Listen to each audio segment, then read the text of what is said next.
Souvent, je vais sur les forums de musculation parce qu'en matière de physiologie, ceux qui font de la musculation sont top niveau. Après, je ne suis pas d'accord avec leur technique de prendre énormément de protéines et ainsi de suite. Je pense que ça peut être très dangereux pour l'organisme. Mais en termes de connaissance du corps humain, ils sont extraordinaires. Et ils te disent bien, on construit de la masse musculaire en dormant. Tu prends les bébés, hein, c'est le moment où on a le plus de croissance. Qu'est-ce qu'ils font? Ils mangent et ils dorment. Ils mangent et ils dorment. Les sumos, quand ils sont en prise de poids, qu'est-ce qu'ils font? Ils mangent et ils dorment. Tu construis de la masse en dormant. Tu ne construis pas de la masse en étant actif, tu construis de la masse en dormant. Parce que c'est le moment où tu es le plus au repos et donc tu as le maximum d'énergie pour la construction. Donc si tu veux construire de la masse musculaire, eh ben, il faut te nourrir de manière adéquate. Donc bien sûr, avoir une ration alimentaire qui soit suffisante. Et si tu ne manges pas assez, ça ne marchera pas. Hein. Mais après ça, c'est avant tout une question de repos. Okay. Et le fait qu'il pose une question sur la constipation... Oui, la constipation chronique aussi. Ouais. Mais la constipation chronique, elle est liée là aussi, la plupart du temps, à l'épuisement. Elle est liée à l'épuisement et puis elle est liée aussi au fait que, je te parlais des céréales qui sont, pour bon nombre d'entre elles, des véritables cols qui se collent dans les intestins. Et ces cols, c'est des véritables glues qui s'agglutinent dans les intestins et qui créent de véritables bouchons. Et c'est quand même assez impressionnant parce que moi, j'entends parfois des gens qui me disent « Mais moi, je vais à la selle tous les 4 ou 5 jours. » Et alors, à titre de provocation, moi je les regarde et je dis « Ah, mais tu manges qu'une fois tous les 4 ou 5 jours ?» Il dit « Non, je mange 3 fois par jour. » Et je dis « Mais ça va où, quoi, tout ce que tu manges? Quand tu vas à la selle, tu fais un caca équivalent à 4 à 5 jours de repas? Non, non. Ah, mais ça va où, ça? Ça s'accumule dans l'organisme. Et en étant vulgaire, on a souvent des organismes qui sont pleins de MERDE. Oui, non, mais réellement, tu sais, pourquoi est-ce que la plupart des... Enfin, on a énormément de cancers du côlon, de cancers colorectaux et ainsi de suite. Et quand on ouvre les côlons, ce qu'on y trouve, c'est vraiment pas ragoûtant. On y trouve énormément de parasites, de vers, de micro-organismes. Pourquoi? Parce que là où il y a du déchet, il y a des tas de petits organismes qui prolifèrent pour manger ces déchets. Imaginons, tu es dans une ville et tu as les éboueurs qui se mettent en grève.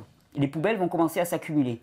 Eh ben, si les poubelles s'accumulent, d'un seul coup, il va y avoir ce qu'on appelle la vermine qui va apparaître. Elle n'apparaît pas par hasard, c'est qu'il y a des déchets, elle est là, elle vient pour les manger. Dans le corps humain, c'est pareil. Il y a des gens qui se baladent avec des quantités de vers, de parasites dans les intestins. C'est connu, il y a énormément de vidéos sur le net où on voit des opérations et on voit sortir des brassées de vers des intestins. Et comment on fait pour les purger, tout ça? Il y a des plantes qui permettent les purges. Il y a des plantes vermifuges, c'est connu depuis... Enfin voilà, il y a des traditions ancestrales. Tu peux utiliser l'absinthe, le brou de noix, le clou de girofle par exemple, et ça aide. Mais... Ça va aider à les expulser un temps, mais si les déchets restent dans tes intestins, ils reviendront. Alors il faut se purger régulièrement. Il y a une autre attitude qui est bien sûr de se purger, mais aussi de faire en sorte de modifier son alimentation de manière à ce qu'il y ait moins de trucs qui viennent adhérer, qui viennent... Et le problème c'est que, je te disais, les céréales ont plutôt tendance à faire de la colle. Les céréales vont faire de la colle qui va fermenter dans les intestins. Mais une fois qu'elles vont commencer à créer un bouchon, ensuite, ce que tu vas consommer comme produits animaux par exemple, la viande, elle ne fermente pas, elle putréfie. Donc, c'est putréfaction, tu vois un petit peu ce que ça peut donner. Et là, effectivement, c'est plutôt sur les produits de putréfaction que vont apparaître tous les gros parasites. Et enfin, je veux dire, moi, la dernière fois, on me parlait d'un enfant, on me disait, mais la nuit, on voit les petits vers qui sortent par son anus.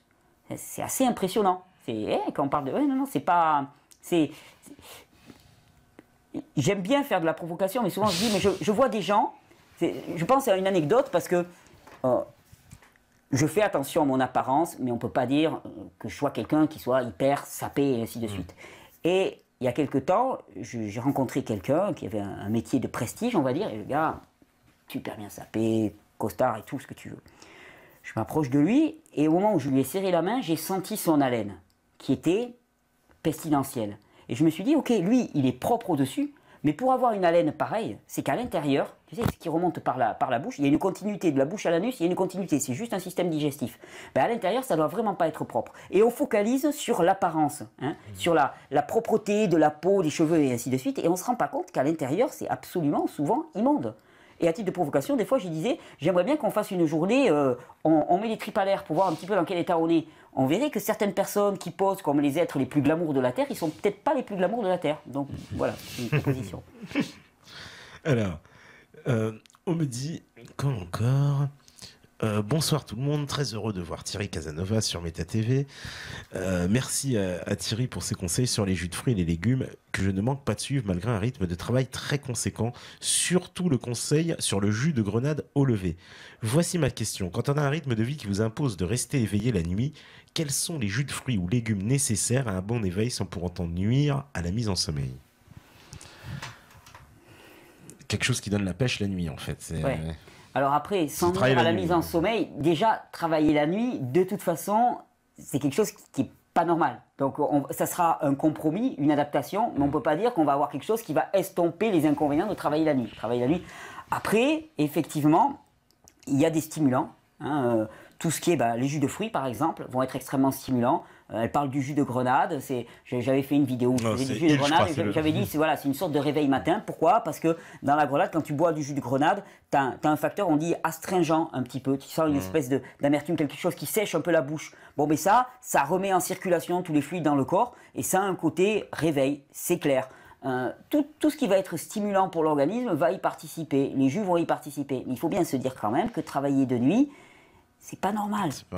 La nuit, c'est fait pour dormir. Et à terme, des fois, il y a des gens qui me disent voilà, je travaille de nuit, qu'est-ce que je peux faire pour n'avoir aucun inconvénient au niveau de mon corps et de mon physique? Et ça, je dis aucun inconvénient, je crois pas.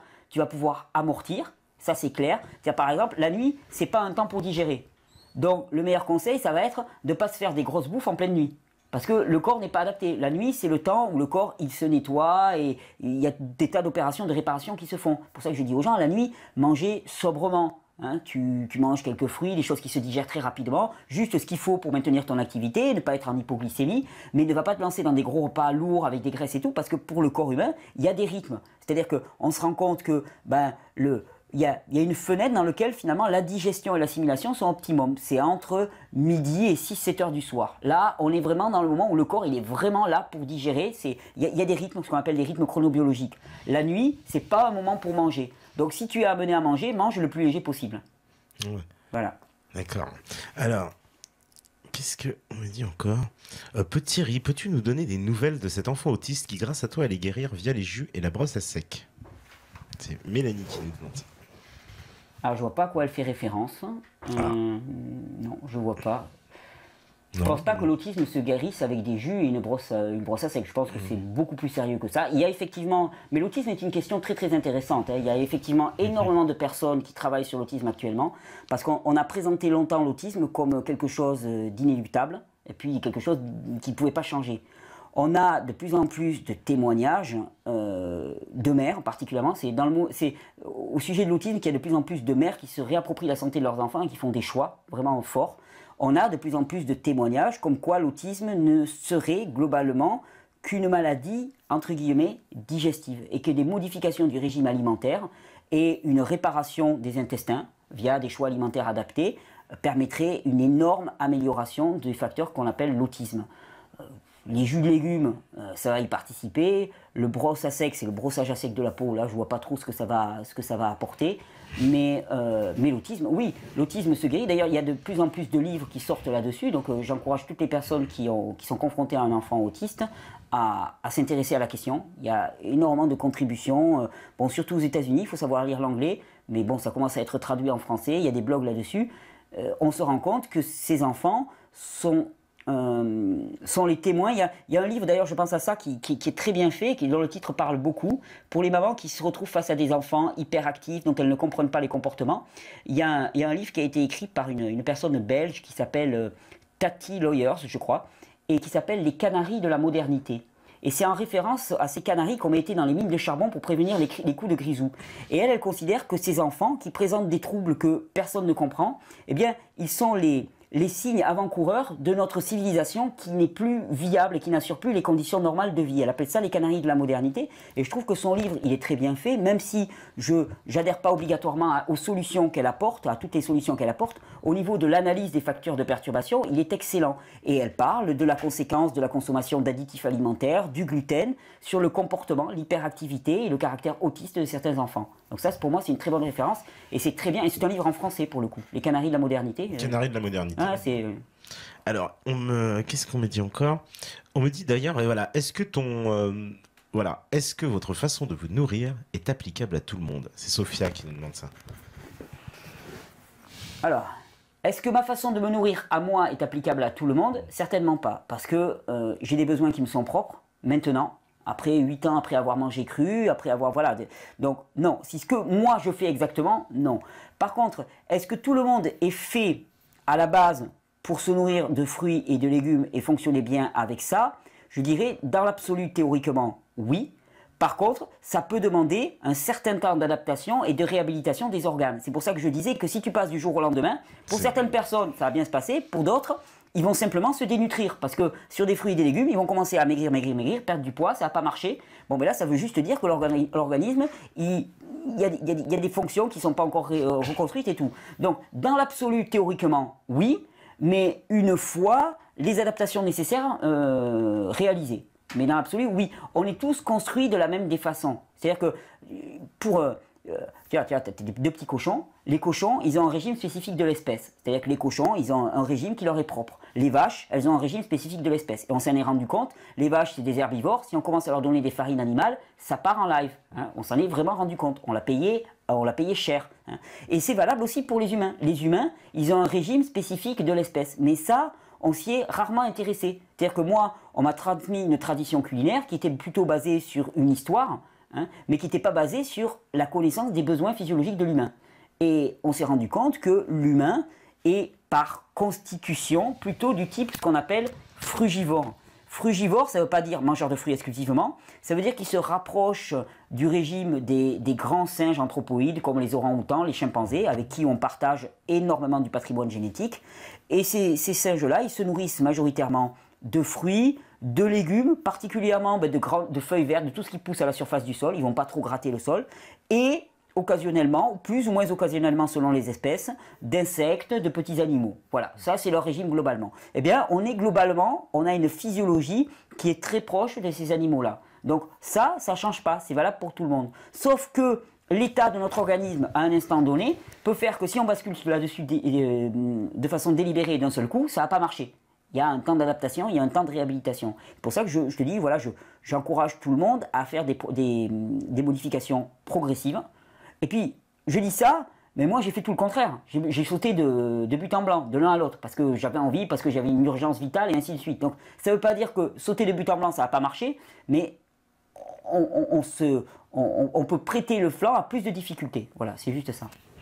Alors, qu'est-ce qu'il y a encore comme question? Il y en a pas mal. Ah, voilà.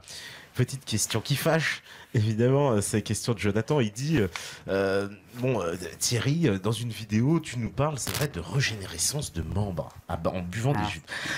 Je ne peux pas évincer cette question. Tu l'as vu la vidéo? Non, mais j'ai vu la vidéo, c'est la question et réponse numéro 97. Alors, je vais remettre quand même en contexte pour expliquer la chose. Il y a une personne qui m'écrit, qui me dit qu'elle est amputée d'un bras. Visiblement, elle a du mal à l'accepter et elle me dit, est-ce que le bras peut repousser avec des jus? Moi, je lui dis, théoriquement, on a des cellules souches dans le corps qui peuvent reproduire n'importe quelle partie du corps. Donc, théoriquement, dans l'absolu, et je dis bien théoriquement, la théorie, c'est pas la pratique, théoriquement, pourquoi pas? Après, je lui dis, en pratique, je ne l'ai jamais vu, et franchement, j'ai du mal à y croire. J'ai vraiment du mal à y croire, personnellement. Mais théoriquement, ça serait possible. Et après, je lui disais, écoute, moi, j'ai entendu parler aussi de miracles par la prière ou des choses comme ça. Donc peut-être que si tu voulais voir repousser ton bras, plutôt que de compter sur les jus, je compterais sur la prière. Si tu veux voir repousser ton bras. Je n'ai rien dit de plus. Vous savez, allez, je me demande même si ce n'était pas une question piège qu'on m'avait posée. Voilà, bon, j'y ai répondu. J'ai jamais prétendu que les bras repoussaient avec des jus. Ça serait prendre les gens pour des nigauds. Je dis pas que c'est théoriquement impossible. Je dis juste que je ne l'ai jamais vu, ça me paraît très difficile. Voilà. Mais voilà, on voit une thyroïde repoussée, donc je dis dans l'absolu, pourquoi pas, hein, parce que c'est pas parce qu'on l'a jamais vu que ça n'aura jamais lieu. Hein. Mais je lui disais, écoute, il vaudrait mieux peut-être te tourner vers la foi, vers la religion, des choses comme ça, parce que là, j'ai entendu des gens me parler de miracles qui existaient réellement, bon, ben, pourquoi pas, et de s'adresser à ces personnes-là, parce que là, moi, ça dépasse mon domaine de compétence. Et je ne crois pas qu'avec des jus, tu vas avoir le résultat escompté. Voilà ce que je disais. C'était tout. D'accord. Non, parce que ça fait pas mal polémique, cette affaire-là. Ouais, mais bon, parce que VV, il en a parlé ici. Mais... Ouais, bon, il aime bien s'amuser, il aime bien taquiner. il est taquin. Il est taquin, VV, ouais. Il regarde en plus, probablement. Bon, il a plus de compte, lui non plus, bientôt. Tu récupéreras ton compte, mon cher. Alors, on me donne une autre question. Bah, Jonathan, il a le droit. Allez, à deux, Jonathan. Et il me dit, plus sérieusement, peux-tu lui demander aussi ce qu'il pense de la façon d'aborder l'alimentation par Benjamin de Natura Coach? Alors, je connais pas, moi, toi, je sais pas si tu... Je connais peu ces vidéos. Tu connais peu, ouais, je connais peu ces vidéos. J'ai l'impression qu'il permet à des gens de faire des transitions alimentaires. Il est, entre guillemets, moins radical que moi. Il est plus dans l'accompagnement, le coaching et tout. il me semble, enfin, de ce que j'en ai vu, du peu que j'en ai vu, moi, il me semble que c'était tout à fait sensé. Voilà, j'ai tendance, moi, à proposer quelque chose de plus absolu, de plus radical, mais il me semble, mais je suis mal placé pour en parler. Mais il me semble qu'en tout cas, quelque part, il insistait sur les dangers du gluten, sur les dangers de la caséine et des produits laitiers et tout, donc a priori, on a plutôt une communauté de pensée. Alors, qu'est-ce qu'on me dit encore? Parce qu'il y a pas mal de questions. Thierry, peux-tu nous parler du travail de Grégoire Jovet et que penses-tu de l'usage d'huile essentielle? Alors, je ne connais pas Grégoire Jovet. Tu connais pas Grégoire Jovet, ouais. Non, pas du tout. Par contre, bon, l'utilisation des huiles essentielles. Les huiles essentielles. Ouais. Alors, l'utilisation des huiles essentielles, bon, je ne suis pas un spécialiste des huiles essentielles, je m'y intéresse et je m'y intéresse de plus en plus. Pour moi, les huiles essentielles, ce sont des produits qui sont extrêmement concentrés. On distille énormément de plantes pour concentrer leurs produits actifs. Dès lors, on n'est plus dans quelque chose qui est naturel sous sa forme brute. Dès lors, on va avoir quelque chose qui va être extrêmement actif, mais qui, comme tout outil, tu vois, c'est un peu comme un couteau très tranchant. C'est-à-dire qu'il va à la fois être extrêmement efficace, mais il est aussi extrêmement coupant et tu peux te blesser énormément avec. Pour moi, les huiles essentielles, ça relève de ça. Ce sont des produits qui sont très puissants en termes de guérison. Et si je devais choisir entre une antibiothérapie et prendre des huiles essentielles, c'est tout vu. Et on a des huiles essentielles qui dépassent largement en termes d'efficacité toutes les antibiothérapies. Si on a une épidémie qu'on n'arrive pas à juguler, par exemple, quand il y a eu l'épidémie de chikungunya, par exemple, on sait très bien qu'il y avait des protocoles d'huiles essentielles qui étaient beaucoup plus efficaces que les médicaments allopathiques qui ont été prescrits et qui avaient beaucoup moins d'effets secondaires. Les huiles essentielles, surtout quand on les avale par voie interne, ne me paraissent pas dénuées d'effets secondaires. Il me semble qu'elles ont des effets secondaires parce que ce sont des produits très concentrés. Donc, je les utilise avec parcimonie. Disons que, globalement, je ne suis pas un spécialiste. Donc, quand j'ai besoin d'avoir des informations sur les huiles essentielles, je me tourne vers des spécialistes. Il y a quelqu'un que je respecte beaucoup, qui s'appelle Dominique Baudou, qui est un des grands spécialistes des huiles essentielles en France. Et j'ai la chance de connaître une amie qui le connaît. Donc, des fois, je lui fais passer des questions. Et puis, je lui dis, qu'est-ce que tu en penses? Parce que lui, c'est quelqu'un qui est formé là-dedans. À titre personnel, je n'utilise pas les huiles essentielles en interne, parce que je les trouve trop agressifs. Par contre, en externe, sur la peau, quand je vois une réaction au niveau du corps qui s'emballe et qu'on n'arrive pas à calmer simplement avec des moyens naturels, des tisanes ou des remèdes de grand-mère, comme on dit, les huiles essentielles me paraissent adaptées. C'est quelque chose qui me paraît adapté. Et d'ailleurs, j'aimerais bien me former un peu plus en huile essentielle pour les situations d'urgence. Parce que je me dis, bon, c'est bien joli d'avoir une thérapeutique la moins invasive et la plus dénuée d'effets secondaires, mais dans les cas de situation d'urgence, il faut pouvoir répondre aussi. Et donc ça me paraît... les huiles essentielles, on peut aussi les ingérer dans l'alimentation. Exactement, exactement. Alors c'est pas que sur la peau, parce que c'est souvent vendu pour mettre sur la peau. Voilà. En interne, moi j'ai tendance à m'en méfier un peu plus. Disons que, de ce que je sais, c'est qu'en interne, vraiment, comme c'est des produits très concentrés, il faut vraiment passer par le biais d'un spécialiste ou de quelqu'un de formé qui va vraiment pouvoir déterminer les posologies, parce qu'on a tôt fait de se faire du mal avec des produits qui vont être trop agressifs pour les muqueuses. Parce que à partir du moment où tu le mets dans ta bouche, ça va toucher ton oesophage, ton estomac. Voilà, c'est pas anodin. Par la peau, en externe, la plupart ne sont pas caustiques et ça pose pas trop de problèmes. C'est pour ça que je reste dans mon domaine de compétences. D'accord. Bon, on va faire la deuxième pause. Si la régie elle est prête, et ben on fait la deuxième pause et puis on revient juste après, toujours avec Thierry Casanova et toujours sur la page Facebook pour poser vos questions. Donc il y en a encore pas mal et de toute façon on va revenir dessus. Donc allez-y sur la page Facebook Meta TV France. Voilà. D'ici que il y a déjà, t'imagines, 100 commentaires, ça a encore augmenté. Donc il y en a des questions. Donc de toute façon, on revient juste après. À vous la régie. De retour sur la libre antenne, toujours avec Thierry Casanova, toujours avec vous sur Facebook, exceptionnellement. Et voilà, toujours pas mal de questions. Alors, voilà, par exemple, il y a une question d'Émilie. On lui passe le bonjour à Émilie. Elle demande, est-ce que ça existe encore quelque part de l'eau et de l'air de qualité? Ouais, dans l'absolu, oui, c'est peut-être quelque chose qui n'existe... Oui, je pense quand même que ça existe encore, de l'air de qualité, même en France. Tu as des régions de désertification en France qui demandent qu'à être repeuplées. Je pense à des coins de Lozère ou du Larzac, c'est des coins que je connais bien. Dans le Lot. Ouais, dans le Lot, en Ardèche ou des choses comme ça. La dernière fois, je traversais l'Ardèche. Donc, il y a encore des zones où il y a encore un air et une eau de qualité aussi, une eau de source de qualité. Oui, à partir du moment où il n'y a pas de grande culture, je pense qu'on arrive encore à avoir une eau de qualité. Après, bien sûr, toute façon, l'eau, elle vient des nuages, et les nuages, enfin, l'air est pollué, il y a des pluies acides. Ok, de toute façon, on vit dans le monde dans lequel on vit, on essaie de tirer notre carte, de jouer le meilleur des jeux avec les conditions qu'on a. On peut quand même avoir une meilleure eau que celle qu'on va trouver à Paris, par exemple. Ouais. Non, mais je sais, parce que ce matin, on est à Paris, j'ai fait couler le robinet. Quand j'ai senti l'odeur, j'ai dit non, mais on ne peut pas la boire. Elle me dit non, elle est pas là pour boire. D'accord, ok. Moi, spontanément, je bois l'eau du robinet parce que chez moi, voilà, j'ai l'eau qui vient de forage, donc qui est tout à fait saine. Donc je bois l'eau de mon robinet. D'un forage de personnel, ça veut Ouais, dire c'est ta source, là. Exactement. D'accord. Ouais. Donc je me pose pas de problème et ça a toujours été quelque chose de spontané pour moi, tu vois. Donc c'est vrai que l'idée d'aller acheter des bouteilles pour consommer de l'eau, ça me venait pas à l'idée. Et en plus, je suis pas persuadé que l'eau qu'on va boire en bouteille soit d'extraordinaire qualité parce qu'elle a stagné dans des bouteilles.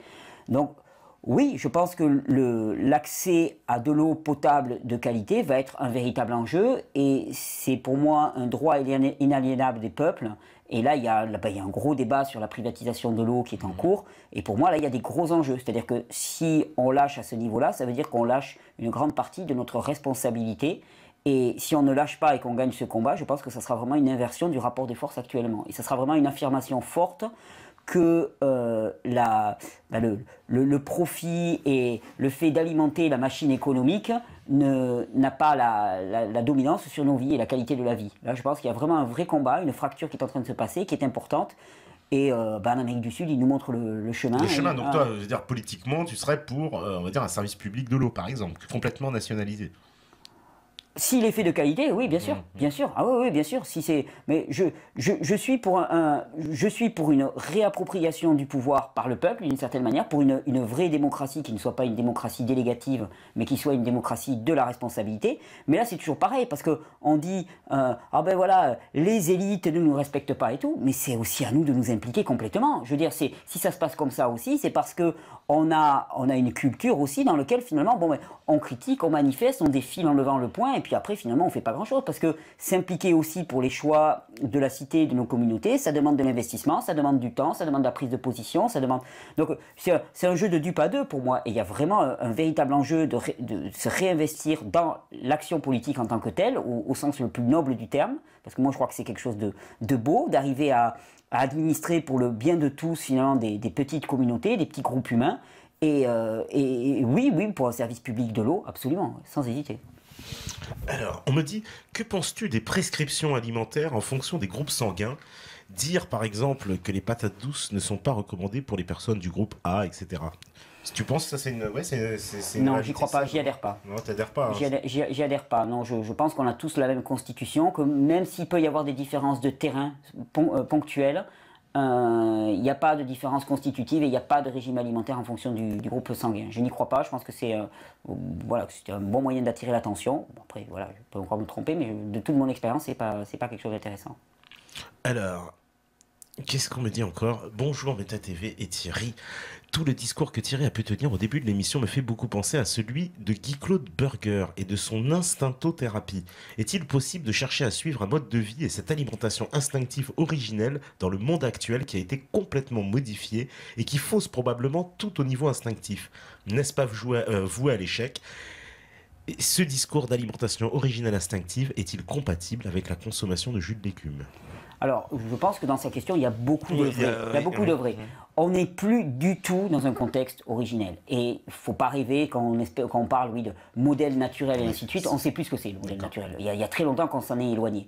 Je constate quand même que cette capacité du corps humain à reconnaître ses besoins, elle fonctionne encore partiellement ou totalement avec les conditions qu'on a actuellement. Certainement, ça fonctionnerait beaucoup mieux dans un contexte naturel, si on était en pleine forêt. C'est pas le cas. Il me semble que c'est quand même un outil qui est intéressant, qui peut nous guider. C'est pas un outil absolu, mais c'est un outil qui peut nous guider pour arriver à déterminer quels aliments, et ainsi de suite. Je ne veux pas dire que je passe mon temps, moi, à chercher quel aliment est bon pour moi et tout. Je le garde juste en tête, tu vois, des fois. Et puis, c'est surtout que ça me donne la capacité de me dire que si, par exemple, à un moment, je n'ai envie que d'un seul type de fruit, par exemple, je ne m'interdis pas de manger que ça.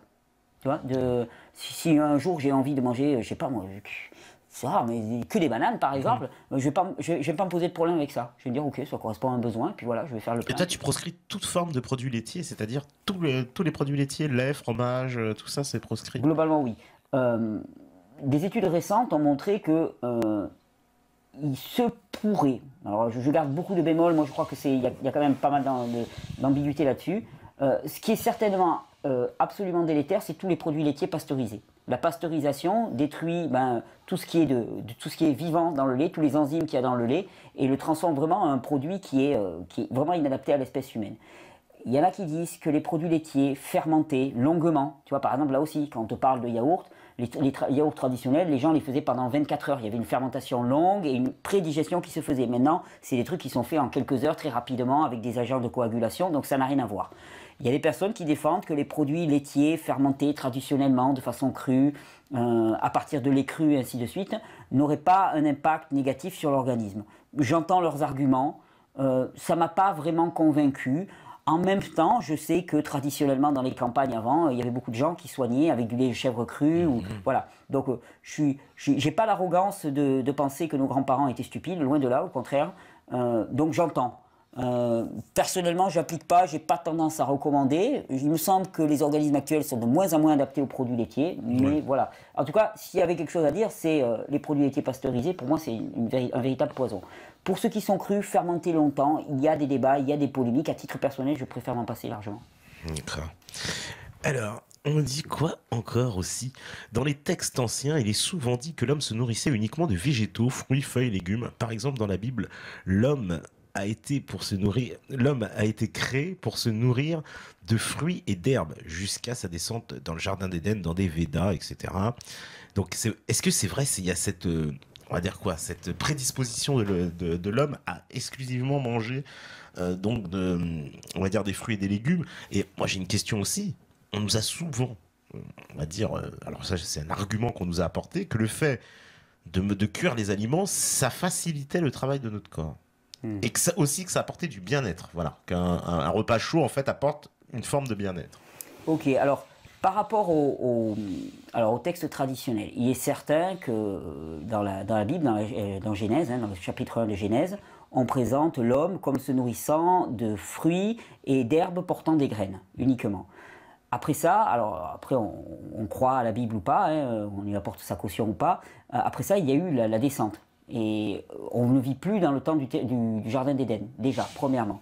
Mais ça nous donne quand même une bonne indication de comment l'homme a été constitué selon cette tradition. Après, tu sais, dans la Bible, il y a aussi, par exemple, qu'on croit ou pas à la Bible, il y a quand même des faits historiques avérés qui sont liés à ce texte-là, ça c'est évident. Et par exemple, il y avait quelque chose qui m'avait toujours interpellé, il y a un texte qui fait état du prophète Daniel, qui était un très grand prophète. Ouais. Et Daniel, à un moment, il a été amené captif à la cour de Nabuchodonosor, si je ne me trompe pas. Et il demande à être nourri, on raconte dans le texte, il demande à être nourri uniquement de légumes et d'eau. Et on dit qu'au bout de 15 jours ou 3 semaines, eh bien, il avait développé une force physique qui impressionna Nabuchodonosor. Donc tu vois, il y a des choses qui émanent comme ça. Alors, de là à appuyer des choix alimentaires sur ces textes-là, il me semble que c'est assez compliqué. Surtout que ce sont des textes spirituels qui ne sont pas toujours venus pour être des enseignements alimentaires. Et donc il ne faut pas leur demander ce qu'ils ne sont pas venus apporter. Par contre, ça peut donner des indications. Et effectivement, dans nombre de traditions, il y a le recours quand même aux fruits et aux légumes consommés de façon la plus brute. Et ce n'est pas pour rien, parce qu'effectivement, c'est un constituant majeur, sinon exclusif, de l'alimentation humaine. Ça, j'en suis persuadé. Alors après, voilà, il y a des... Si tu veux, sur le gros, oui, 100%. Après, je me garderai parce que même dans la Bible, on peut prendre différents passages et puis il y a des gens qui vont dire oui, mais Jésus, de toute façon, il mangeait des légumes, il mangeait du poisson, il mangeait de la viande, il ne se posait pas de problème. Puis il y en a d'autres qui vont dire oui, mais de toute façon, Jésus, il n'était pas venu pour parler d'alimentation, il était venu pour parler d'amour. Donc, en fait, tu vois, c'est des débats sans fin. Donc, je ne sais pas. Par contre, ça donne des bonnes indications, il me semble. Des vraies bonnes indications sur quand même quelque chose qui est la base et qui se vérifie physiologiquement parlant. Et donc toi, tu me parlais de l'alimentation, la cuisson qui permet en fait de faciliter le travail du corps. Alors, la cuisson réalise un début de décomposition. Hein, c'est-à-dire, elle commence à découper. C'est un travail de prédigestion d'une certaine manière. C'est certain. Et c'est particulièrement adapté pour diminuer le travail digestif. Ça, c'est clair. Par contre, tu perds énormément de nutriments. C'est pour ça que je dis toujours que le recours à une alimentation exclusivement crue demande aussi un corps qui a une énergie digestive suffisante. Donc, c'est là où il faut apprendre à balancer entre bénéfice d'avoir un maximum de nutriments et capacité réelle du corps à un instant T à tirer le parti de cette nourriture. Parce que tu as beau te nourrir de la plus belle des nourritures, d'accord? La carotte, quand tu l'ingères, bon, elle est là, tu la manges, tu as beau la mâcher, tant qu'elle n'est pas digérée et assimilée, elle va traverser et elle peut sortir direct dans les toilettes totalement intégrée, totalement intégrale. Et finalement, tu n'en auras rien tiré. L'important, c'est qu'est-ce que tu vas pouvoir en tirer. C'est pour ça que souvent, on me dit « Ah, tu as mangé combien de calories et tout ?» Je dis « Mais ce n'est pas le nombre de calories qui est important. C'est qu'est-ce que tu vas assimiler sur ces calories. » Et ça va dépendre de ta capacité métabolique de ton corps. C'est pour ça que, entre cuit et cru, moi, chaque fois dans les vidéos, je dis aux gens, un maximum de fruits et de légumes, crus et ou cuits, en fonction des besoins spécifiques des individus, de là où ils en sont, et puis en fonction aussi des besoins aussi. La nourriture, elle ne fait pas que nous nourrir sur le plan physiologique, elle nous nourrit aussi sur le plan, émotionnel et tout. Et des fois, l'hiver, il fait froid et tout ce que tu veux, un truc chaud, c'est tout à fait agréable. Puis là aussi, il faut vraiment mettre les choses en rapport entre le fait de faire frire quelque chose dans une huile de friture montée à 200 degrés ou des choses comme ça, et puis le fait de faire une soupe bouillie tranquillement au pot-au-feu, tranquillement sur un petit feu, je veux dire, c'est juste le jour et la nuit, quoi, tu vois, en termes de caractère mauvais, délétère. Le fait de cuire des légumes, par exemple, pour faire une soupe, bon, tu vas perdre quelques vitamines et minéraux, mais à part ça, tu vas vraiment pas avoir de composés négatifs qui vont se former. Par contre, si tu fais frire à très haute température, tu vas avoir énormément de composés cancérigènes qui vont se produire, qui vont s'apparaître. Donc, il y a cuisson et cuisson, là aussi, tu vois, il ne s'agit pas de raisonner de façon manichéenne, c'est pas mon propos. Donc, et puis une cuisson, on va dire, avec tous ces appareils, la Vita Saveur, tout ça, oui, qui disent qu'ils font cuire à basse pression. Basse pression, basse température. Mais oui, mais bien sûr, quitte à faire de la cuisson, s'orienter vers ce type de produit, c'est maximiser les risques et surtout maximiser les nutriments. C'est-à-dire qu'on va garder un maximum de minéraux et de vitamines. Dans l'absolu, c'est vrai. Et pour certaines personnes qui n'auraient pas la capacité digestive, ou en tout cas qui n'auraient pas encore, au départ, passer par cette étape-là, entre guillemets, si elles veulent après passer à du tout cru, mais d'abord passer à cette étape-là pour guérir les intestins, ainsi de suite, c'est intéressant. Oui, parce que tu disais justement, ce que tu disais, les changements radicaux, c'est pas bon. C'est ça que tu disais, que les gens qui veulent trop faire changer du jour au lendemain, on arrête. On est beaucoup à l'avoir fait, parce qu'il y a aussi un truc un peu absolu. D'ailleurs, j'ai remarqué que c'est plus souvent les hommes que les femmes. Les femmes sont plus en lien avec leur ressenti, et donc elles vont pas faire les trucs au mental. Par contre, les mecs, tu vois, on chausse une idée, et puis on y va, et puis pas question. Et même si le corps il crie, même s'il a mal, tac, on y va. Tu vois, c'est le côté très intellectuel, très très masculin.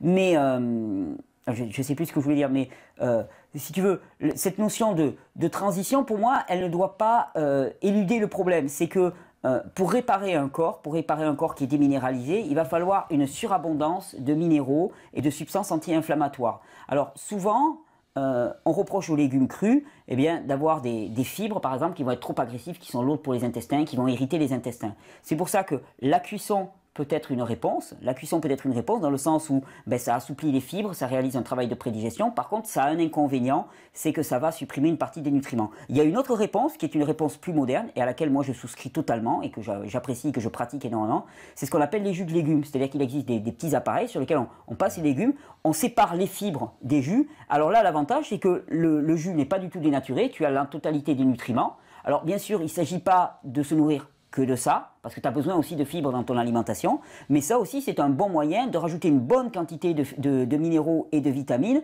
sans avoir l'inconvénient d'avoir un énorme truc. Tu vois, l'exemple que je donne souvent, c'est, va te faire un jus avec 5-6 carottes, ça va te faire un grand verre de jus de carotte, tu le bois, c'est très agréable, ça a très bon goût. Va commencer à manger 5-6 carottes râpées, déjà ça va te faire un énorme bol, et tu vas en avoir plein le ventre, alors que ça va pas vraiment te nourrir, tu vois ce que je veux dire? Donc je trouve que c'est une méthode, une réponse adaptée. C'est une réponse, là tu vois, quand on parlait de contexte naturel, il est certain que les extracteurs de jus, ça n'existe pas dans le contexte naturel. Donc je ne suis pas en référence avec une espèce d'Éden naturel, pas du tout. Mais c'est, il me semble, une bonne réponse adaptée à notre époque moderne. Voilà. Ouais. Et alors ça veut dire que, comment dire, si on boit que du liquide, est-ce que le corps aussi, il va pas avoir des modifications justement où il va...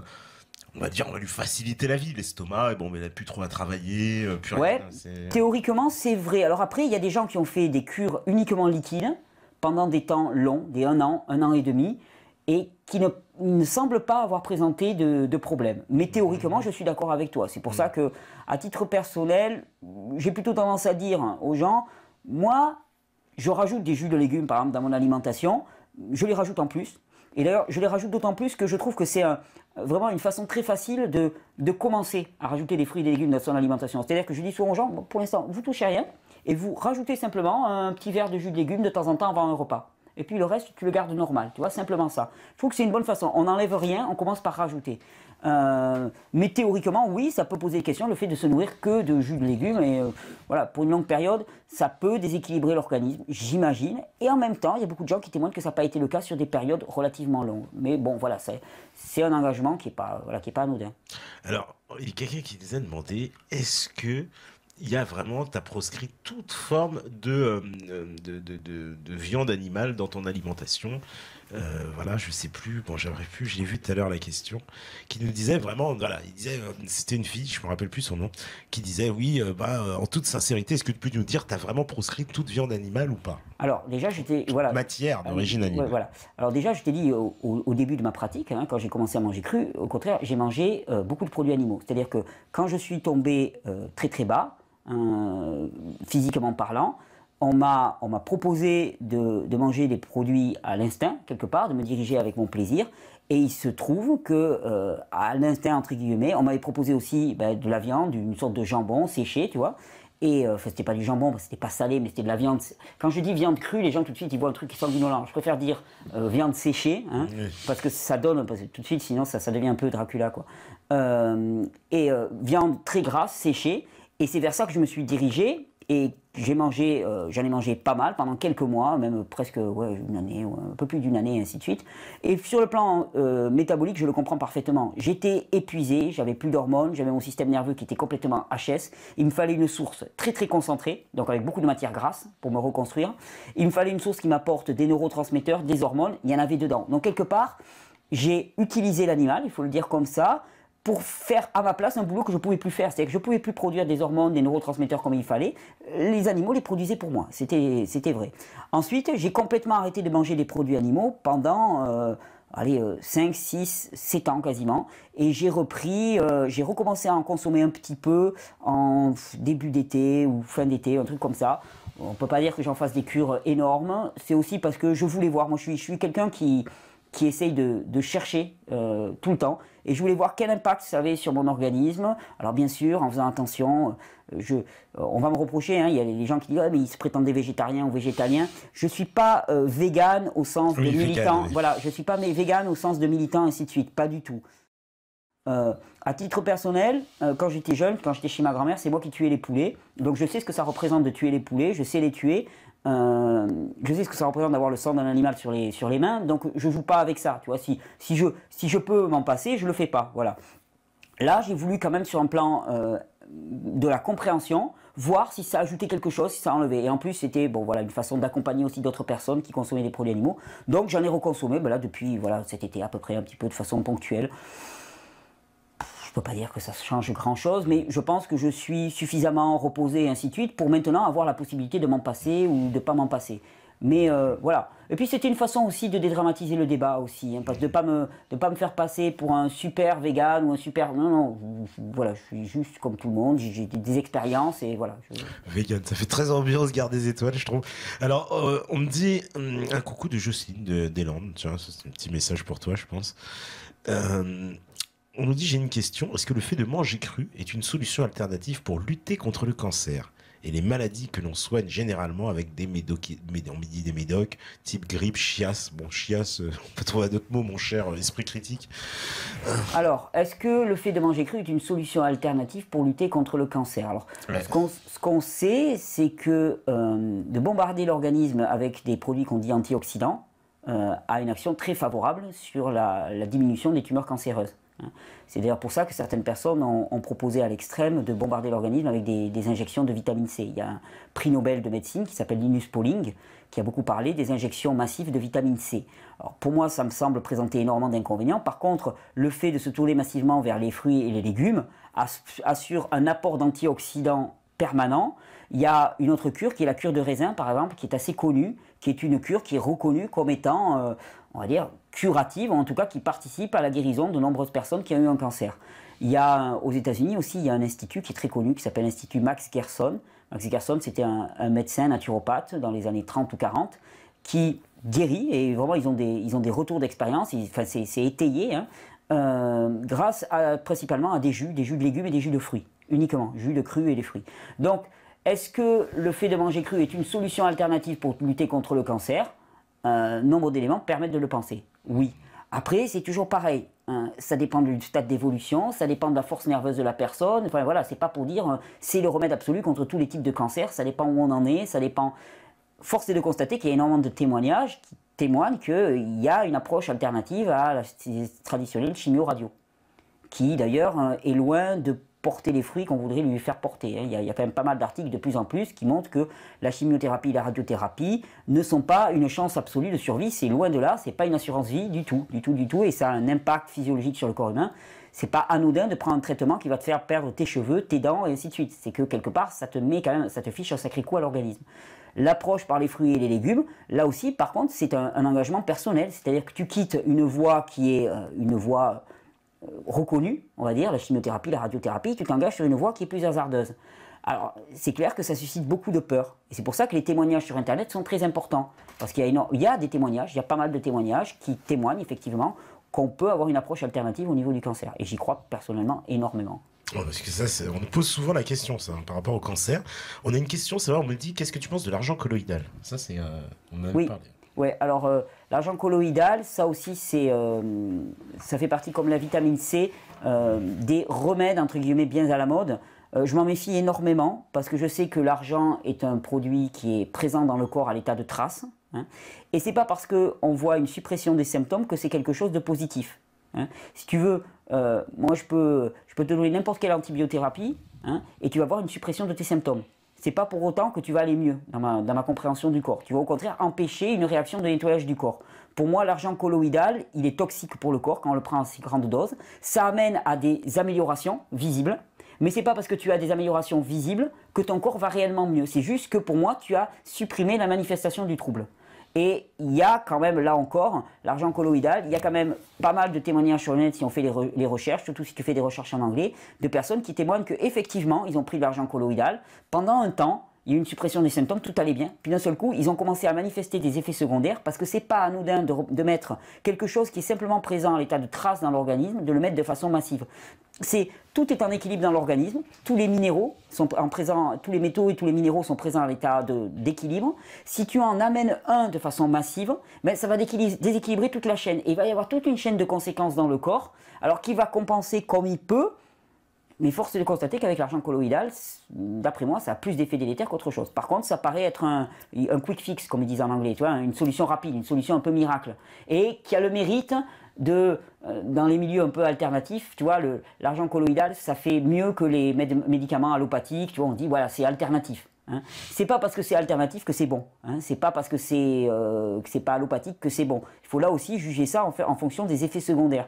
Il me semble que l'argent colloïdal a des effets secondaires qui sont beaucoup trop lourds pour l'organisme. Et puis que là aussi, on joue avec quelque chose dont on a très peu de retour.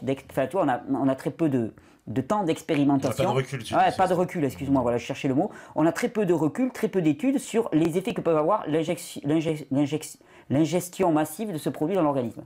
Oui, parce que ça s'utilise, donc j'ai vu, on en parlait l'autre fois avec VV, justement, il disait qu'on pouvait le boire ou le mettre sur la peau. Lui, il aime beaucoup l'argent colloïdal. Ouais. Ça fait partie des choses avec lesquelles on n'est pas d'accord, de toute façon.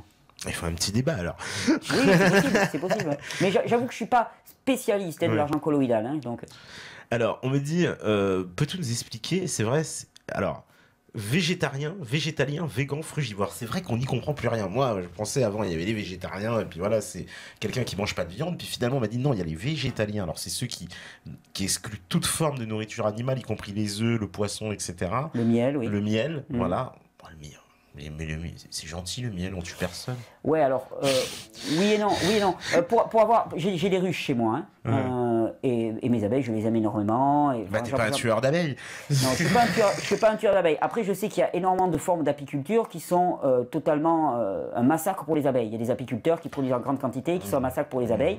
Après, chez les végétaliens, il y a la notion d'exploitation animale. C'est-à-dire que pour eux, amener un animal à produire pour toi, c'est le maintenir sous ta coupe, d'une certaine manière. Et donc, c'est le parti pris végétalien. Végan, je suis pas sûr de faire la différence entre végétalien et végan. Je pense que moi dans non le, plus, dans les, dans le végan, il y a un degré au-delà encore. Ça fait un peu sexe, je trouve, végan. Ouais. Ah, c'est des choix, c'est des choix éthiques et des personnes. Vraiment, moi dans les vidéos, mon propos, c'est de vraiment donner aux gens les éléments pour faire leur choix. Et j'essaye de pas rentrer dans un débat éthique parce que sinon on s'en sort pas. On s'en sort vraiment pas. Je laisse chacun faire son truc. Et donc frugivore, c'est ce que je te disais, c'était plutôt proche de ce qui me semble être l'anatomie comparée, qui nous montre que l'organisme humain est composé comme ça, c'est-à-dire une majorité de fruits et de légumes. Accessoirement, on est adapté à la consommation d'une petite quantité de produits animaux. Voilà. Après, tout ça, c'est des catégories qui sont parfois un petit peu rigides. Je m'en méfie un petit peu. Et puis c'est toujours pareil, moi je dis toujours aux gens, et voilà, est-ce que si on est végétarien pendant 6 ans, puis qu'on recommence à consommer un produit animal, puis qu'à nouveau on est végétarien pendant 3 ans, est-ce qu'on est végétarien tout le temps? Enfin, tu vois, on rentre dans des trucs... je pense que c'est à chacun son âme et conscience, à partir de son chemin, son expérience, de faire ses choix, quoi, vraiment. On me demande aussi comment expliquer qu'une jeune maman ne puisse allaiter faute de lait. Est-ce un problème hormonal ou autre? C'est vrai, je sais, non ça. Alors il y a une hormone qui s'appelle la prolactine, qui est produite par une glande, là, qu'on appelle la glande pituitaire à ce niveau-là, qui est responsable de la production de lait au niveau des seins. La plupart du temps, alors là pareil, on n'est pas en consultation, donc voilà, il y a très peu d'éléments, donc ça serait très difficile. Je dirais que la plupart du temps, les problèmes de manque de lait, ça concerne des mamans qui sont au bord de l'épuisement. Malheureusement, c'est très souvent le cas, parce qu'on a de plus en plus de mamans qui sont seules, des familles monoparentales, enfin voilà. Et il n'y a plus, avant, enfin je veux dire, il y avait les mères qui étaient là, il y avait les grands-mères qui étaient là, enfin tout le monde se soutenait, se supportait. Et puis ça arrivait de faire appel à une nourrice pour nourrir l'enfant, et puis voilà, on se prêtait le sein, et puis celle de la famille qui pouvait donner le sein, le donnait, donc ça arrivait. Maintenant, le problème, c'est que tout ça, ça a explosé. Les mères se retrouvent toutes seules à gérer des enfants, avec un boulot en plus à gérer. Elles sont en épuisement vraiment chronique, et l'état de nombreuses mères... Elles n'ont plus de lait. Elles n'ont plus de lait. Elles n'ont plus de lait. Non. A priori, ça pourrait être une explication. Après, il faudrait voir les cas individuels. En plus, là aussi, alors ça, tu confirmes ou t'infirmes, mais il semble que le lait maternel contienne un certain nombre d'anticorps indispensables et que justement, c'est plutôt préjudiciable pour l'enfant de ne pas avoir été nourri au lait maternel. Ah, mais le lait maternel est l'unique aliment adapté à l'enfant. Alors on dit au moins jusqu'à, alors je ne voudrais pas faire d'erreur pour ne pas me faire taper dessus, mais jusqu'à 9 mois, et qu'à partir de 9 mois on peut amener à la diversification. Il semblerait qu'on peut largement nourrir un enfant avec du lait jusqu'à 2 ans, 2 ans et demi, 3 ans. Il y en a même qui le font plus longtemps que ça. Après, ça devient une part congrue de l'alimentation et que c'est jamais quelque chose de négatif. Non, c'est rassurant de se dire que le lait de la mère est l'aliment le plus adapté à la construction du petit humain, qu'il est parfaitement équilibré au niveau métabolique et qui contient, comme tu le disais, des substances qui sont essentielles à la construction du système immunitaire de l'enfant. Et que le fait de le priver de lait, à part de remplir les poches d'un certain système, eh bien, ça n'a aucun intérêt et c'est même extrêmement dangereux. Ça construit des individus qui sont beaucoup plus fragiles. Ça, c'est évident. Ouais. C'est évident. Ça fait partie des grands les grandes marques de lait disent le meilleur après le vôtre. Alors, on me dit, ton message évolue au fur et à mesure des années. Ne penses-tu pas que des vidéos débriefs pour revenir sur des choses qui ont été dites de façon catégorique et qui se révèlent moins strictes? Oui, mais je le fais régulièrement. Je le fais régulièrement. J'ai pas... Tu vois, par exemple, quand je te parlais des jus de légumes, au début, dans les premières vidéos, je dis ouais, mais c'est pas naturel, il n'y a pas d'extracteur dans la forêt, tu vois, ce genre de truc. Maintenant, ça me fait rigoler. Je dis ok, j'ai dit une bêtise, c'est tout. J'ai dit une bêtise, et puis voilà, je me donne le droit. Tu sais, je me pose pas comme une autorité, je me pose pas comme un spécialiste, je me pose comme quelqu'un qui est en expérimentation et qui avance pas à pas. Et c'est pour ça que c'est important pour moi que chacun prenne sa responsabilité, parce que ce que je fais que proposer, c'est ma vision, mon regard par rapport aux choses, et que c'est à chacun de le passer au filtre de son libre arbitre. Et que si ce n'était pas le cas, ça serait vraiment trop dangereux. Si je sais que tout ce que je dis est appliqué à la lettre immédiatement et ainsi de suite, c'est extrêmement angoissant pour moi. Ça veut dire que ça me donne une responsabilité. Enfin, il va falloir que je mesure tous mes propos. Non, je fais des expériences, je fais des expériences pour moi-même, que je relate. J'essaye de les étayer le plus possible, de donner des arguments, d'expliquer pourquoi je fais comme ça. Et si ça parle à la personne, eh ben, j'ose espérer qu'elle va essayer, mais avec son esprit critique et avec son libre arbitre aussi. En tout cas, moi, c'est comme ça que je fonctionne. Je lis énormément de choses sur le net. Putain, des fois, je lis des choses, je dis, oh, c'est de la folie, ça, c'est même pas la peine. Je veux pas essayer. Puis il y en a d'autres, je me dis, waouh, c'est interpellant, ça. Ok, je vais essayer, mais je vais jamais me retourner contre la personne si ça marche pas. C'est moi qui ai essayé, quoi. C'est ma responsabilité. Mais pareil, on est dans une culture qui est une culture de la délégation, où on a tendance à reprocher aux autres notre propre démission de notre responsabilité. Et ça, je pense que c'est un des gros challenges du système éducatif à venir, c'est un gros challenge au niveau de la réforme de la société, c'est de reprendre à titre individuel et à titre collectif notre responsabilité. Ça, c'est un truc, pour moi, c'est un message que je martellerai sans cesse et qui est vraiment important. Et en termes de santé, il y a des gros challenges.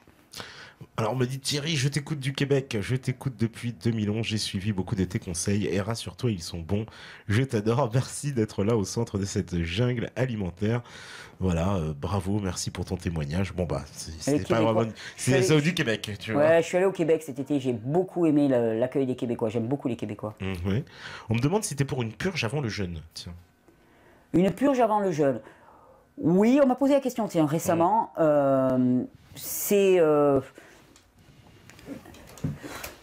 Oui, globalement, ça peut être intéressant. En même temps, c'est toujours pareil. Une purge, ça demande un effort à l'organisme. Ça demande à expulser, donc ça mobilise beaucoup d'énergie pour l'organisme. Si la personne est quelqu'un qui a une bonne vitalité, aucun problème. Si la personne est quelqu'un qui est déjà épuisé, je me méfie des purges parce que c'est quelque chose qui est violent pour l'organisme, qui est forcé quelque part d'une certaine manière. Et je me méfie de tout ce qui est forcé, même si ça paraît bien a priori, pour un organisme qui est déjà fatigué, et même pour un organisme qui est déjà fatigué, tu vois, jeûner, ça ne me paraît pas toujours la meilleure des solutions. Je serais pour des approches plus de diète allégée, par exemple, mais beaucoup moins radicales. Parce que plus un individu est fatigué, moins il va avoir de capacité à compter sur ses propres ressources. Parce que dans le jeûne, tu comptes sur tes propres ressources. Tu comptes sur tes réserves, tu comptes sur le pouvoir de guérison du corps. Mais si tu es épuisé, tu ne les as plus, ces réserves-là. Donc, le jeûne, la purge, oui, pour les individus qui ont encore une bonne vitalité nerveuse, qui ne sont pas trop fatigués. Alors on me demande aussi, c'est vrai, le matin, un petit jus de citron pour préparer le printemps peut aider. En fait, est-ce qu'on peut le matin se faire un jus de citron ou un jus d'orange? Parce que semble-t-il, il y a moins de vitamines que par la vitamine qu'on achèterait en synthèse, qui en contiendrait bien plus. Alors toi, qu'est-ce que t'en penses, toi? Intéressant. On devait parler de ça avec Vivi aussi. C'est très intéressant. Alors, il est certain que si tu prends des cachetons de vitamine C, ils vont pouvoir être extrêmement concentrés. Tu vas avoir une très haute dose de vitamine C. Sauf qu'il y a deux choses. Premièrement, est-ce que parce qu'il y a plus, c'est bon pour l'organisme? Parce qu'on est dans une civilisation où souvent on considère que plus, c'est mieux. Mais en fait, plus, c'est pas mieux. Plus, c'est plus. Et plus, ça peut être largement trop. Je veux dire, si tu te prends plus de baffes, c'est quelque chose de négatif. Donc, je veux dire, on a tendance souvent à penser, on en prend plus, donc c'est mieux. On prend plus de vitamine C, donc c'est mieux pour l'organisme. Non, l'organisme, il a une capacité à traiter la vitamine C. Il a des besoins, des apports journaliers recommandés de vitamine C qu'il peut traiter. Au-delà, on va en perdre une bonne partie dans nos selles, on va l'éliminer par notre urine et par nos selles. Donc, ça va être perdu. Deuxièmement, j'arrive pas à considérer qu'une vitamine C qui a été synthétisée, qui a été mise dans des cachets, a la même qualité qu'une vitamine C qui va être prise directement dans un fruit. Juste, c'est pas possible pour moi de l'imaginer. Parce que la vitamine C qui va être prise dans un fruit, elle va venir avec tout un ensemble de minéraux, d'autres vitamines, de cofacteurs qui vont participer à son utilisation. Dans le cachet, tu vas pas avoir tout ça. Tu vas juste avoir de la vitamine C. On a isolé un produit. Et moi, tous mes formateurs m'ont toujours dit, à partir du moment où on commence à isoler un produit, eh bien, on a perdu le totem. Le totem, c'est l'intégralité des produits qui venaient ensemble pour jouer ensemble. Et quand on prend de la vitamine C, on se rend compte dans l'assimilation de la vitamine C, il y a des tas d'autres vitamines qui sont nécessaires pour que cette vitamine C soit assimilée de façon adéquate. Quand tu vas prendre un produit isolé, ben, tu vas rater tous ces facteurs-là. Ah donc ça veut dire qu'il vaut mieux donc, dans ce cas prendre le jus d'orange que la vitamine C de synthèse. Ah absolument, ouais. J'en suis persuadé. Ou jus de citron, voilà. Absolument, j'en suis totalement persuadé. Vraiment totalement persuadé. On ne me vendra jamais un lait synthétique pour remplacer le lait de la mer et on ne me revendra jamais des pilules de vitamine C pour remplacer le jus d'orange ou l'orange même. Ouais, ou l'orange, enfin, voilà. Le fruit lui-même. Le fruit lui-même. Ouais, non, ça j'y crois absolument pas. Je pense qu'on est capable de nous sortir des tas d'études qui tendraient à prouver cela. Parce que je pense que la capacité de malversation, même au niveau scientifique et intellectuel, est très forte pour arriver à nous faire prendre des vessies pour des lanternes. Mais je ne peux pas croire qu'on puisse arriver à faire mieux que le fruit tel qu'il a été créé. Ça, j'y crois pas. J'y crois pas et en pratique, je ne l'expérimente pas. Alors, on me dit, j'ai deux questions à poser. Alors, le brossage des dents avec du dentifrice a-t-il une influence à l'intérieur du corps? Et quel type d'eau consommes-tu? Bah, l'eau, tu l'as dit tout à l'heure, ton eau de source. Ouais, Voilà. l'eau de source ou de l'eau distillée. Moi, j'aime beaucoup utiliser l'eau distillée. L'eau distillée. Ouais, l'eau distillée, ouais. Oui. Ça surprend beaucoup, l'eau distillée. Souvent on me dit, ouais, mais l'eau distillée, il n'y a pas de minéraux. Ce qu'il faut savoir, c'est que si tu regardes une définition de l'être humain, il est dit hétérotrophe. Alors, hétérotrophe, c'est pareil, un nom un peu barbare. Hétérotrophe, ça veut dire que si tu ne peux pas prendre des minéraux du sol, t'en nourrir, et faire que ça devienne les minéraux de ton corps. C'est pas possible. Tu pourras sucer un grain de sable, ça ne servira à rien.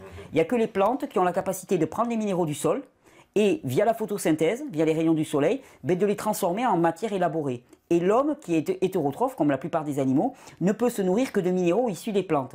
C'est-à-dire que tous les minéraux qu'on te vend dans l'eau minérale en bouteille, la majorité de ces minéraux sont totalement inassimilables. Et c'est eux qui vont venir s'accumuler, qui vont faire des calculs rénaux, qui vont faire des calcifications à différents endroits. C'est une malversation. Après, ce qu'on sait aussi, c'est que les minéraux qui sont présents dans l'eau, si l'eau est extrêmement brassée, comme il y a dans les torrents, ou comme il y a par exemple pour les personnes qui dynamisent l'eau, tu as peut-être entendu parler de dynamisation de l'eau, alors là, à nouveau, pendant un temps, on les rend utilisables par le corps humain, parce que c'est une question de charge électrique. Pour moi, l'eau distillée est intéressante parce que c'est un moyen très très simple de rendre n'importe quelle eau pure, chimiquement pure, donc au moins tu n'as plus aucun polluant. Et c'est une eau qui est extrêmement solvante, c'est-à-dire qu'elle va nettoyer tous les déchets dans le corps humain. Il faut savoir qu'à l'échelle de la planète, il y a une grande partie de la population humaine qui boit de l'eau distillée parce qu'ils n'ont pas accès à une eau de qualité. Donc ça n'a rien de hasardeux de consommer de l'eau distillée. Moi, j'aime beaucoup consommer de l'eau distillée. Je consommerai presque exclusivement. C'est une eau qui va énormément nettoyer dans le corps. Mais quand tu dis eau distillée, c'est l'eau déminéralisée, c'est ça? Exactement. Donc, mais alors, c'est pareil. C'est quoi? C'est c'est une légende urbaine, l'histoire de que si on ça va faire exploser les cellules. Bah, que on va se décalcifier parce que comme il n'y a plus justement de minéraux dans l'eau, le corps réagit en se disant on décalcifie puisque l'eau, on nous met une eau sans minéraux. C'est ce qu'on raconte très très souvent. Il faut savoir que les minéraux, quand ils sont présents dans le corps humain, ils sont présents dans les tissus, ils sont liés à la matière vivante, ils sont partie intégrante de la matière vivante et ils sont liés, c'est par des forces électromagnétiques qui sont extrêmement fortes. Pour les déloger de ça, il faut vraiment des produits qui sont extrêmement acides. Et c'est absolument pas l'eau déminéralisée qui a une acidité très faible, qui a un pH, pour ceux qui connaissent, de 6 et quelques. Donc c'est une acidité très faible qui est capable de déminéraliser avec ça. Et en pratique, ça a été, je veux dire, il y a énormément de thérapeutes qui utilisent l'eau distillée. Et je te dis, à l'échelle mondiale, il y a pas mal de populations qui consomment régulièrement. Moi, quand j'étais en Asie, il y a des gens qui, toute leur vie, consomment de l'eau déminéralisée parce que de toute façon, ils n'ont pas accès. C'est le moyen de potabilisation de l'eau le plus simple et le plus low technologie, basse technologie qu'ils puissent avoir dans leur environnement. Donc, ils font de l'eau distillée. Et des distillateurs en Thaïlande, dans le nord de la Thaïlande, les gens, ils fonctionnaient uniquement avec de l'eau distillée. Donc, aucun problème de ce côté-là. Pour le dentifrice... Le dentifrice, ouais. Alors, je ne suis pas un spécialiste de la dentisterie. Moi, ce qu'on m'a dit, c'est qu'il valait beaucoup mieux utiliser du bicarbonate de soude, par exemple, pour se laver les dents, surtout si ton dentifrice contient du fluor. Parce que le fluor est un neurotoxique majeur qui attaque la glande pinéale et la glande pituitaire. De ce qu'on m'a dit, le fluor a été la première fois utilisé, la fluorisation de l'eau, d'ailleurs maintenant on met du fluor dans l'eau de boisson, dans les villes, a été utilisé au départ dans les camps de concentration, parce qu'on avait remarqué que le fluor diminuait l'agressivité, la volonté, tu vois, le côté volontaire des personnes. Aux États-Unis, ils sont nombreux à penser que le fluor qui est mis sous couvert de motivation, d'hygiène vitale pour les individus, le fluor qui est mis dans l'eau de boisson est juste mis à viser de contrôle des individus, pour les rendre plus dociles et plus mous. Le fluor dans les dentifrices, c'est un véritable poison.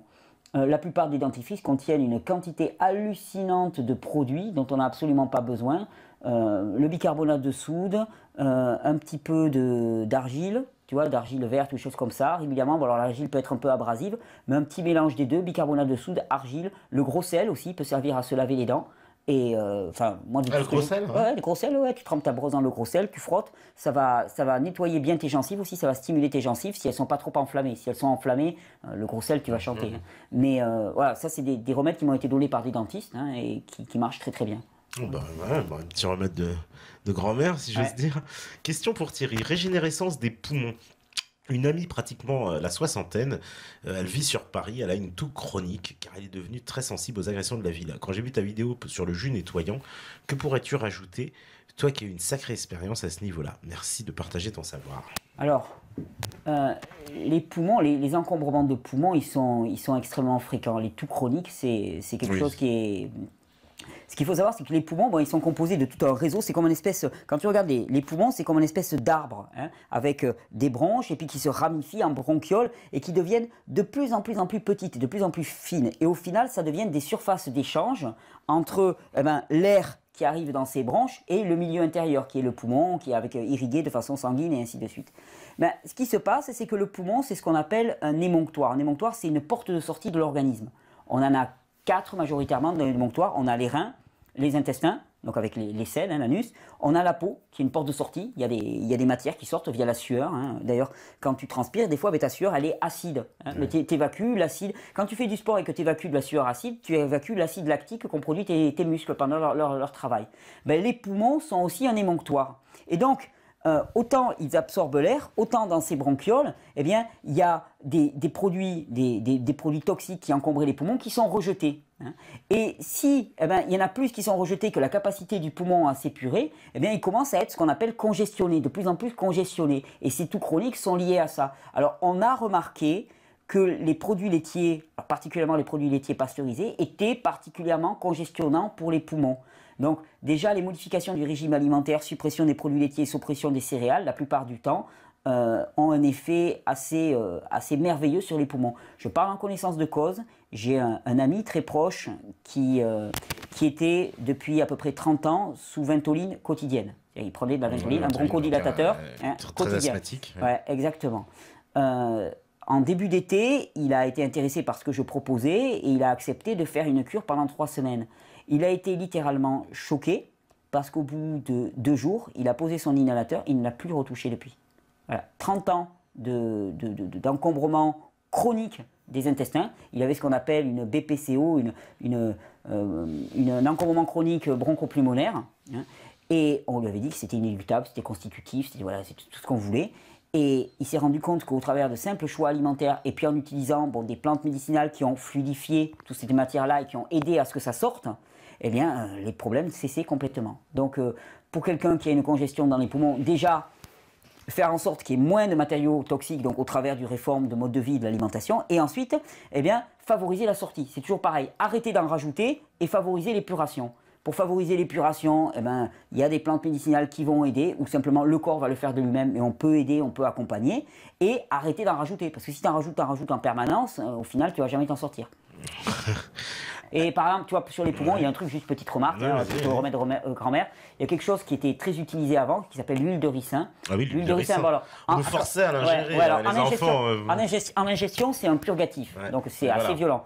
Par contre, quand on le met en friction ou en cataplasme sur la peau avec une bouillotte, on s'est rendu compte que ça active de façon notoire la production de globules blancs. Et les globules blancs, c'est les agents nettoyants du système. Quand on se fait un cataplasme d'huile de ricin sur une zone qui est encombrée comme ça, ça améliore le nettoyage de cette zone et c'est assez merveilleux sur tout ce qui est encombrement pulmonaire, sur les problèmes d'inflammation urinaire aussi. Moi, j'ai eu des expériences incroyables, des gens qui se tordaient de douleur, qui étaient prêts à aller à l'hôpital. On leur faisait un cataplasme d'huile de ricin et en 20 minutes, ils étaient complètement relâchés. Pourquoi? Parce qu'on avait boosté le fonctionnement du système immunitaire dans cette zone. Donc ça pourrait être, pour les poumons, c'est quelque chose qui marche très très bien. Alors, on me dit, peut-on conserver l'eau de mer qu'on irait chercher nous-mêmes et combien de temps? Alors donc là, elle fait référence aux travaux de René Quinton. De René Quinton, exactement. Il faut savoir que René Quinton recommandait de collecter l'eau de mer dans des endroits particuliers, à la fois pour des questions de pollution, et puis parce que dans ces endroits, il y avait un vortex qui était créé, qui assurait d'avoir un maximum de minéraux et de micro-organismes. Donc c'était la meilleure qualité d'eau de mer. Ensuite, pour en avoir discuté, j'ai un ami qui distribue de l'eau de mer. Il reconnaît aussi que René Quinton, son propos et tout son projet, c'était de créer des dispensaires d'eau de mer gratuits. Il y avait vraiment un projet humaniste très très fort. Et moi je dis toujours aux gens, si vous avez de l'argent et que vous avez la possibilité de vous payer des vraies bouteilles de Quinton qui ont été collectées sur les meilleurs endroits, vous allez avoir le top du top. Tant mieux, vous ne posez pas de problème. Par contre, si vous n'avez pas d'argent, allez dans une zone la moins polluée, alors bien brassée, loin d'un port et ainsi de suite, et prenez votre eau de mer. Moi je l'ai déjà fait personnellement et ça ne me pose aucun problème. Voilà. Après, par contre, je sais qu'il y a des gens qui utilisent le Quinton en injection. Alors là, je ne m'amuserai pas à prendre de l'eau de mer pour ça. Hein. Il faut qu'elle soit microfiltrée, il faut qu'elle atteigne des normes sanitaires. Je ne m'amuserai pas du tout à ça. Par contre, en ingestion, en étant attentif dans quelle zone je le prends. Ce qu'il faut savoir, c'est que de toute façon, dans l'eau de mer, il y a énormément de micro-organismes. S'il y a de la pollution qui arrive, ces micro-organismes, ils ont la capacité d'épurer cette pollution. Tant que l'arrivée de polluants n'est pas supérieure à la capacité des micro-organismes d'épurer. Si tu le prends en sortie de port, il y a beaucoup trop de polluants qui arrivent par rapport à la capacité de cet ensemble biologique d'épurer l'eau de mer.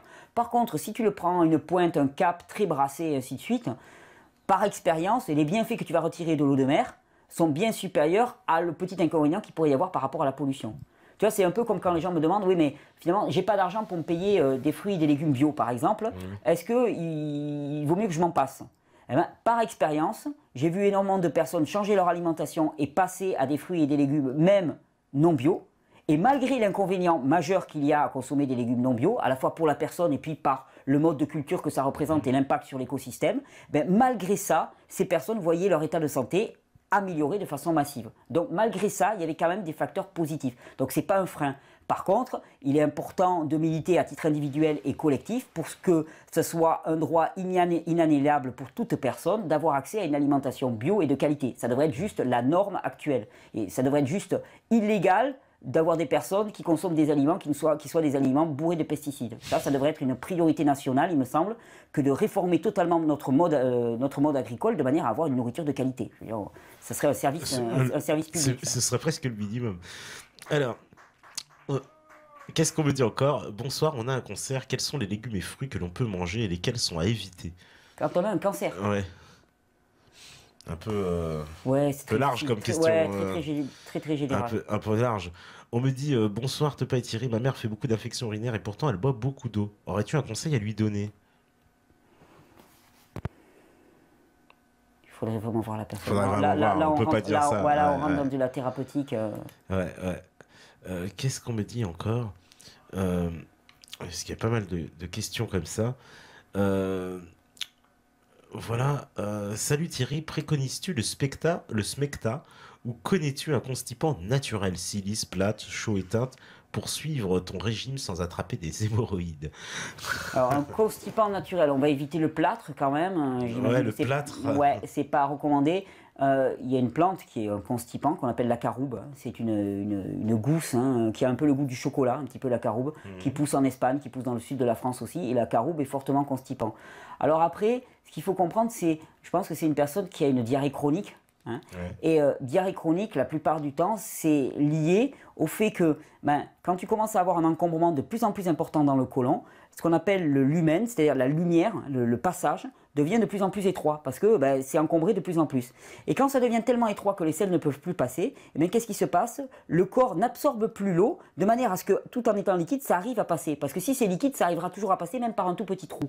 Et on a montré que les diarrhées chroniques, pas les diarrhées ponctuelles, mais les diarrhées chroniques, correspondaient à un état vraiment de congestion très avancé. Et donc, induire un nettoyage intestinal, alors il y a des techniques pour ça, déjà par le changement alimentaire, mais il y a aussi des techniques de nettoyage du côlon, l'hydrothérapie du côlon, les lavements, on peut utiliser des plantes médicinales pour ça, arriver à corriger cet état de fait et à supprimer les diarrhées chroniques. Ça, les états d'inflammation, les gens qui souffrent de maladies de Crohn, de colopathie inflammatoire, des choses comme ça, c'est catastrophique, on leur prescrit des anti-inflammatoires, des corticoïdes à gogo, c'est catastrophique. Le nombre de témoignages de personnes qui disent on a bataillé pendant des années, des dizaines d'années, en avalant une quantité impressionnante de corticoïdes, alors qu'un simple changement de l'alimentation nous a résolu à peu près tout. Je veux dire, c'est impressionnant, des témoignages sur le net, il y en a partout, il suffit d'aller les chercher, mais la maladie de Crohn, les maladies inflammatoires des intestins, c'est juste le témoignage qu'on met dans notre gosier des aliments qui sont des aliments extrêmement inflammatoires, qui vont venir littéralement brûler les muqueuses. Donc c'est pas étonnant. Et comme les intestins, quand on avale un truc, c'est eux qui le reçoivent en priorité, c'est eux qui vont manifester la première fois le désagrément. Et donc d'où on va dire les diarrhées, quoi. Oui, tout à fait. D'accord. Inflammation. Alors, là on arrive en plus à la fin, je vais reprendre les dernières questions. Thierry Casanova, un coup pile hygiéniste laisse l'homéostasie se faire, la détox se faire naturellement avec une alimentation physiologique, puis un coup face naturel pour vendre tout un tas de plantes et de jouisseurs. Voilà. Alors, je sais pas, c'est Amandine, qui est un peu Alors, Elle dit que tu changes de discours, que des fois tu es hygiéniste. Voilà, tu dis laisser l'homéostasie se faire, la détox se faire naturellement avec une alimentation physiologique. Puis un coup, tu serais naturo pour vendre tout un tas de plantes et de juicers. Alors, bon, pour vendre tout un tas de plantes et de juicers, ça c'est toujours un procès qui est facile à faire. Je veux dire, c'est une histoire qu'il y a eu par rapport à l'association. Oui, alors j'ai vu un article là-dessus sur Rue 89 qui a été... voilà. Oui, voilà, un grand média d'information qui est Rue 89. Oui, oui. Voilà, bon, qui était orienté, qui avait une vue. Je suis responsable d'une association qui a des salariés et effectivement, notre association a choisi de ne pas faire payer les vidéos, de diffuser plus de 600 vidéos sur le net, de ne rien faire payer pour ça, de faire des stages à coût minimum. Donc, pour payer les salariés, nous, on a choisi pas de faire de pub, par exemple, ça aurait pu être une option, que je critique absolument pas. Nous, on a choisi, parce que faire de la pub, on risquait, en termes d'alimentation, de se compromettre avec des grandes marques qui ne nous convenaient pas. On n'arrivait pas à trouver. Bon, nous, on a choisi de se rapprocher de distributeurs qui distribuaient des produits qui correspondaient à nos critères, et en disant, ok, finalement, nous, on vous recommande, parce que vous rentrez dans les critères qu'on recommande, et puis, finalement, vous nous rétribuez avec une petite commission. C'était aussi simple que ça. Oui, voilà, j'ai vu, donc tu vends du chocolat vrai, chocolat bio, il y a des bananes séchées, tout ça. Ouais, ça fait partie ça fait partie de la petite boutique pour, permettre à l'association de se développer, parce qu'effectivement, on a des besoins pour porter ce message. Il y a de plus en plus de personnes qui travaillent. D'ailleurs, des personnes qui ont, pour la plupart d'entre elles, donné énormément sous forme de bénévolat, et d'ailleurs qui sont la plupart du temps rétribuées, et qui donnent beaucoup plus. Hein. J'imagine que vous devez connaître ça à Méta TV. Oui, bien sûr. Pour ça, c'est le genre de procès. Bon, ceci dit, l'idée que parfois mon discours est hygiéniste au sens de, ok, on laisse le corps se débrouiller tout seul. Et puis parfois, j'ai tendance à dire, non mais là, il faudrait utiliser plutôt des plantes et des aides extérieures pour aider le corps. Eh bien oui, c'est parce qu'il y a des différences en fonction de l'état nerveux de la personne. Tu as des gens qui ont encore beaucoup d'énergie nerveuse. Et à ce moment-là, parier sur la capacité propre du corps à rétablir l'équilibre, elle est bonne. Et le corps va rétablir l'équilibre de lui-même. Ça, c'est clair. Et puis, tu as des personnes qui, par contre, sont épuisées. Et si tu comptes sur la capacité de leur corps à rétablir l'équilibre, tu peux attendre longtemps parce qu'il n'y a rien qui va réagir. Parce qu'il y a plus cette énergie électrique, quelque part, qui fait que les organes ils vont fonctionner de manière adéquate. Si tu ne les soutiens pas, si tu ne les stimules pas, ça ne va pas marcher. Moi, à l'époque, si je ne m'étais pas mis à manger de la viande, des produits animaux en grande quantité quand j'étais épuisé, ça n'aurait pas redémarré. J'ai eu besoin d'une béquille. Et c'est donc la différence qu'il y a entre théorie et pratique. Et c'est pour ça que de dire, le corps, il rétablit l'équilibre tout seul, oui, à condition qu'il en ait la ressource. Et à condition qu'il en ait la ressource, ça va dépendre de l'état nerveux de la personne. Et donc, c'est pour ça que autant le but est commun, autant l'idée globale est commune, autant le chemin est individuel et va dépendre en grande partie de cet état nerveux. C'est ça qui va faire la grosse différence et c'est ça qui est important de connaître. Alors, dernière question, je prends les dernières. Voilà, est-ce que c'est vrai, qu'est-ce que tu penses des vaccins? J'imagine. Oui, voilà. Tu dois pas être trop pro-vaccin vu tout ce que tu viens de dire. Fais tes recherches sur Internet, voilà, j'ai pas besoin de prononcer, il y a beaucoup de gens qui sont prononcés avant moi. Voilà. On nous dit aussi, pense-t-il que l'amyotrophie spinale de la médecine, que la médecine qualifie de maladie génétique? Alors, je ne sais pas ce que c'est. Alors, oui, je ne connais pas. L'amyotrophie spinale. Je voulais juste dire un petit truc par rapport à la maladie génétique. Le terme de génétique est un terme qui est extrêmement anxiogène dans notre société. Dès qu'on dit génétique, c'est ok, c'est fini, là on ne peut plus bouger, c'est terminé, c'est inéluctable, ça ne va plus bouger. Alors, on sait très bien que la génétique s'exprime dans un contexte, sur un terrain. Et de plus en plus, on parle d'épigénétique plus que de génétique. C'est-à-dire l'expression du patrimoine génétique en fonction des conditions de vie. Et en fonction des conditions de vie, ça, c'est nos choix à nous. C'est-à-dire qu'on a vu qu'on n'exprime qu'une partie congrue de notre code génétique et que la partie qui est exprimée dépend de nos contextes de vie, de nos rythmes de vie, de nos choix alimentaires.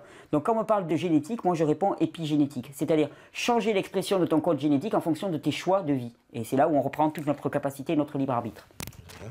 Attends, juste au moment où mon ordinateur s'était éteint.